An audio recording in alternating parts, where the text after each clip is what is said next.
సాయిరామ్.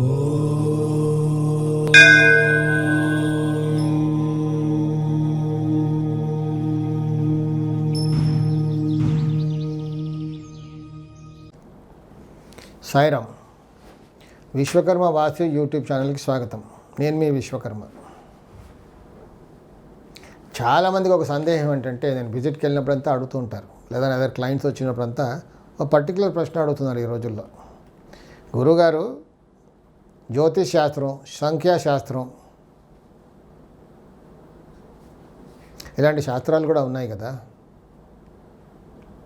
అవి ముఖ్యమా, వాస్తుశాస్త్రం ముఖ్యమా మనం జీవితంలో బాగుపడడానికి? ఏది పాటించాలి?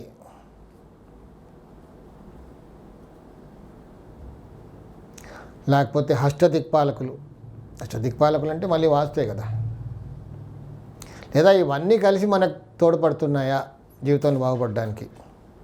జ్యోతిష్ శాస్త్రం, వాస్తుశాస్త్రం, సంఖ్యాశాస్త్రం ఇవన్నీ తోడ్పడుతున్నాయా, లేకపోతే ఒక వాస్తుశాస్త్రమే తోడ్పడుతుందా, లేకపోతే ఒక జ్యోతిష్ శాస్త్రమే మనకు తోడ్పడుతుందా జీవితంలో బాగుపడడానికి అని చాలామంది ఇలా అడుగుతుంటారు. లేదా అన్నీ పాటించాలా?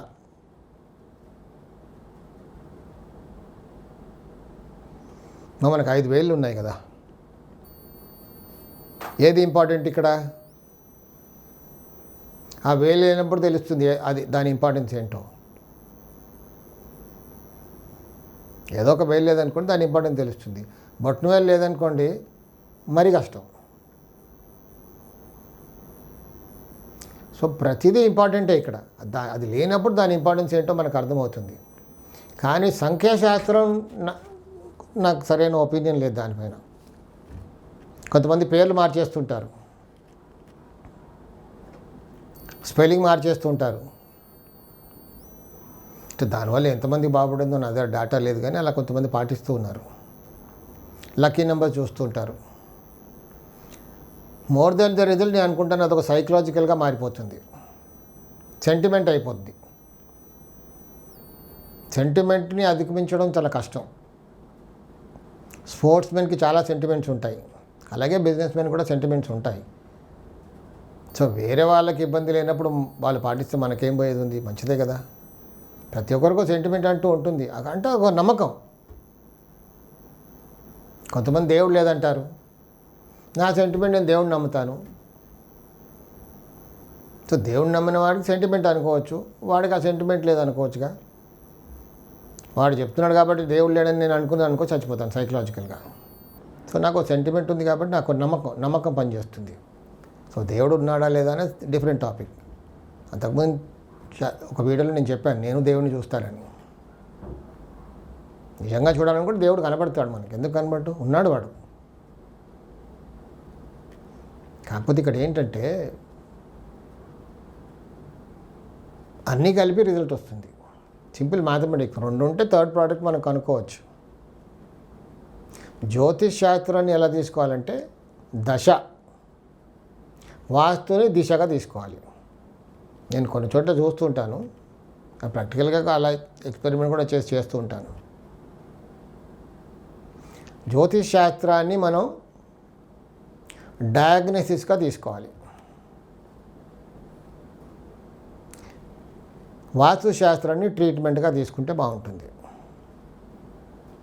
కొంతమందికి ఇప్పుడు మనం ఇంట్లోకి వెళ్ళి వాస్తు మార్పులన్నీ చేయండి అని చెప్తాం, చెప్పించుకుంటారు, కానీ వాస్తు మార్పులు చేయరు, కుదరదు, సమయం రాదు. అందరూ అంటుంటారు కదా, సమయం రాలేదండి, దేనికైనా సమయం రావాలి. సమయం వస్తేనే పని అవుతుంది. సమయానికి ముందు సమయానికి తర్వాత ఏది ఉండదు. Everything is decide. సరే, డెస్టినీ పక్కన పెడితే ఎఫర్ట్ అంటూ ఉండాలి కదా. డెస్టినీని మనం ఎవరు మార్చలేము, కానీ ఎఫర్ట్ పెట్టాలి కదా. నా దేవుడు ఉంటే అడగకుండానే ఇస్తాడు, ఎవడు ఇవ్వడండి, అడిగితేనే ఇస్తాడు.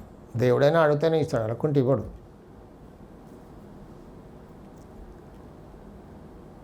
సో ఇక్కడ దశని మనం, జ్యోతిష్ శాస్త్రాన్ని మనం డయాగ్నోసిస్గా తీసుకొని వాస్తుశాస్త్రాన్ని ట్రీట్మెంట్గా తీసుకుంటే మంచి రిజల్ట్స్ ఉంటాయి. కొంతమంది ఎంత వాస్తు చెప్పినా అసలు చేయరు, మార్పులు అంటూ జరగదు అక్కడ. ఆ టైం వచ్చినప్పుడే వాడు వాస్తు మార్పులు చేస్తాడు. కొంతమంది ఎప్పటి నుంచో అనుకుంటారు వాస్తవతను తీసుకురావాలి, చెప్పించుకోవాలి, చాలా కష్టాల్లో ఉన్నాను, ఎప్పటి నుంచో అనుకుంటూ ఉంటాడు, కానీ అవ్వదు. ఆ సమయం వచ్చినప్పుడే వస్తాడు. కొంతమంది వస్తారు, కలుస్తారు, కానీ టైం దొరకదు వాళ్ళకి. నన్ను తీసుకెళ్ళే టైం నేను బిజీ ఉంటాను. ఆ షెడ్యూల్ అపాయింట్మెంట్ ఇవ్వము. 1 మంత్ తర్వాత, 2 మంత్స్ తర్వాత, 1 వీక్ తర్వాత, 3 డేస్ తర్వాత ఉంటుంది. ఈరోజే తీసుకెళ్దామని వచ్చాడు, కానీ కుదరదు. అంటే టైం రావాలి, సమయం రావాలి. అది దిశ ట్రీట్మెంట్. అలా తీసుకుంటే మంచి రిజల్ట్స్ ఉంటాయి. సాయి రక్ష.